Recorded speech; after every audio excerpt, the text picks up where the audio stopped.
Yes.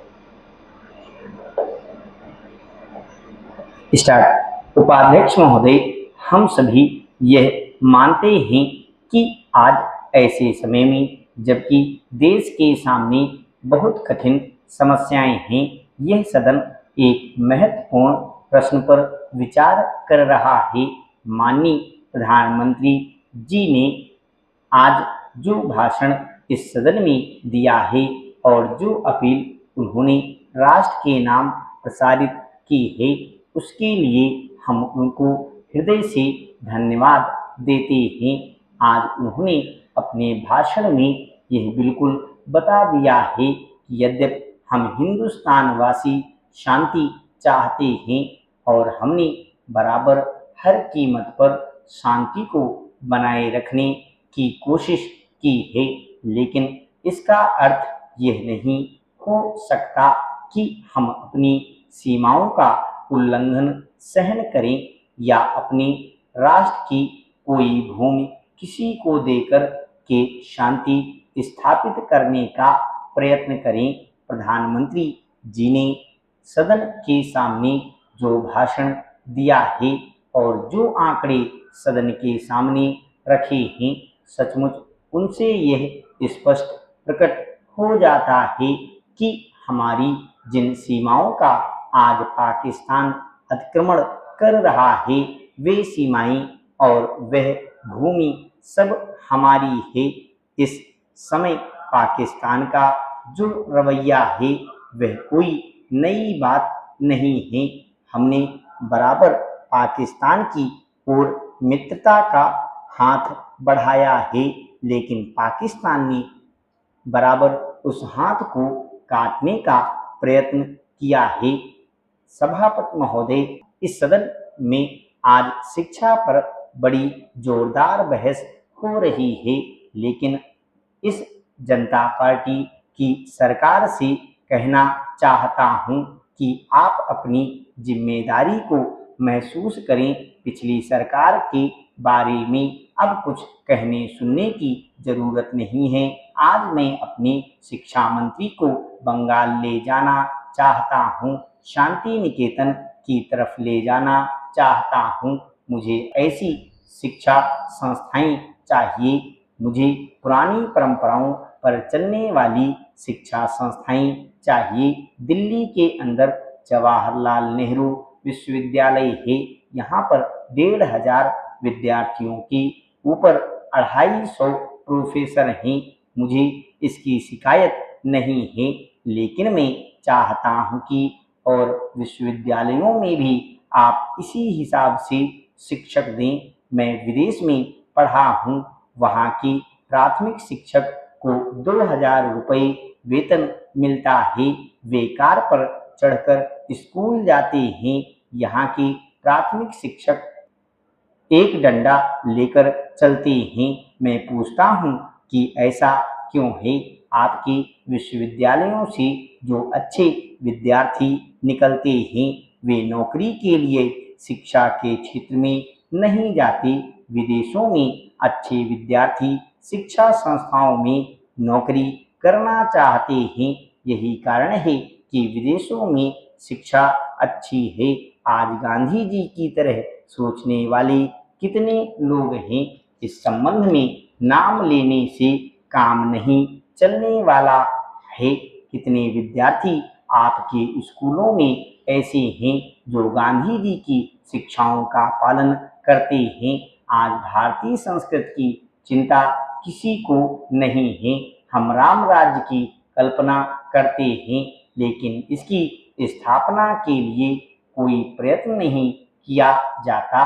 School के शिक्षकों को आप अच्छा खाना, अच्छा कपड़ा, रहने को अच्छा मकान दीजिए। आज जो शिक्षक बनता है वह सुबह और शाम दूसरी नौकरी भी करता है। जब वह क्लास में पढ़ाने के लिए तैयारी नहीं कर सकेगा तो क्या पढ़ाएगा? मैं चाहता हूँ कि स्कूल के साथ ही उनके रहने के घर हों। जो शिक्षक शहर से गांव में बदली होकर जाता है, उसको रहने को मकान नहीं मिलता, खाने को नहीं मिलता। मैं चाहूँगा कि शिक्षा मंत्री इस ओर ध्यान दें। सभापति महोदय, मैं कहना चाहता हूँ कि प्राथमिक शिक्षा पर सरकार काफ़ी खर्च करे और ईमानदारी से खर्च करे। आपके पास अच्छे शिक्षक हैं, उन्हें संतुष्ट रखने का प्रयत्न होना चाहिए।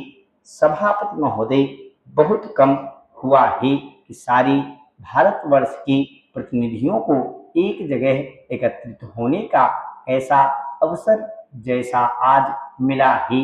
कहीं विधानसभा में, कहीं संसद में, कहने को तो आज भारत के ही हम सब प्रतिनिधि हैं, लेकिन जो विशाल प्रतिनिधित्व आज मैं अपने सामने देख रहा हूँ, जिसमें जीवन का एक स्पंदन सारे भारत के हृदय की धड़कन है, वह मैं देख रहा हूँ। शायद अन्यत्र ऐसा दृश्य नहीं मिलता।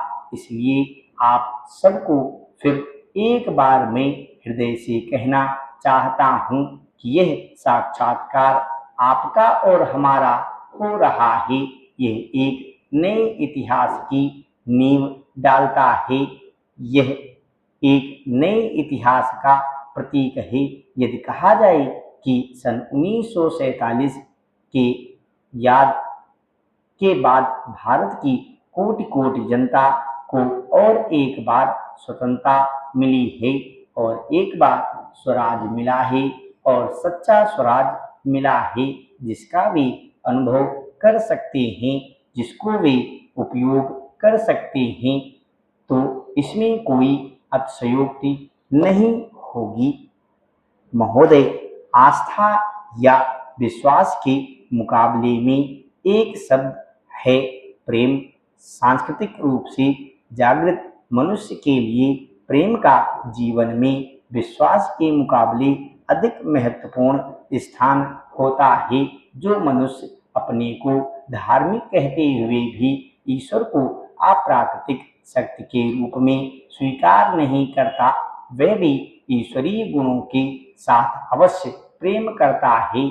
ऐसी मन स्थिति का व्यक्ति ईश्वर की सामान्य अवधारणा को स्वीकार न करते हुए भी मनुष्य मात्र से ही ईश्वर को देखता है। उसका धार्मिक विश्वास प्रेम, त्याग और मानव मात्र की सेवा के द्वारा ही प्रकट होता है। धर्म का वह मानवीय रूप संस्कृत का समानार्थी प्रतीक होता है। जब अंधविश्वास और कर्म कांड की संकुचित और सीमित परिधि से बाहर आ जाता है, तो अपने व्यापक अर्थ में उसकी अभिव्यक्ति वसुधैव कुटुंबकम की भावना के द्वारा होती है। इस प्रकार मानवीय मूल्यों पर आधारित धर्म को संस्कृत से भिन्न करके नहीं देखा जा सकता।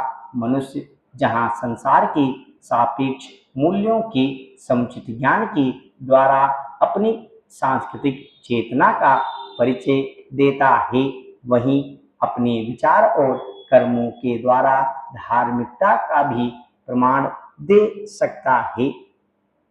यह सच है कि नई तकनीक अपने साथ चुनौतियां भी लेकर आती है। भ्रूण परीक्षण जैसी गैर कानूनी और अनैतिक कृत्य भी तकनीक के दुरुपयोग का ही परिणाम है। देश में लिंगानुपात गड़बड़ाने का एक कारण भ्रूण परीक्षण भी है। हालांकि इस पर कानूनन प्रतिबंध है, लेकिन चोरी छिपे भ्रूण परीक्षण कराने के मामले अक्सर सामने आते रहते हैं। हमारे समाज की रूढ़िवादी मानसिकता भी इसके लिए जिम्मेदार है। बेटे को प्राथमिकता और बेटियों को परिवार पर बोझ समझने की प्रवृत्ति आज भी मौजूद है। बेटी बचाओ बेटी पढ़ाओ योजना में समाज की इस सोच को बदलने का आह्वान भी सम्मिलित है। इसके क्रियान्वयन में जो लापरवाही देखी जा रही है, वह बेहद निराशाजनक है। अब जब इस योजना के तहत स्वीकृत धनराशि का एक बड़ा हिस्सा खर्च ही नहीं किया जा रहा है तो इसका लाभ पात्र बालिकाओं तक कैसे पहुंचेगा।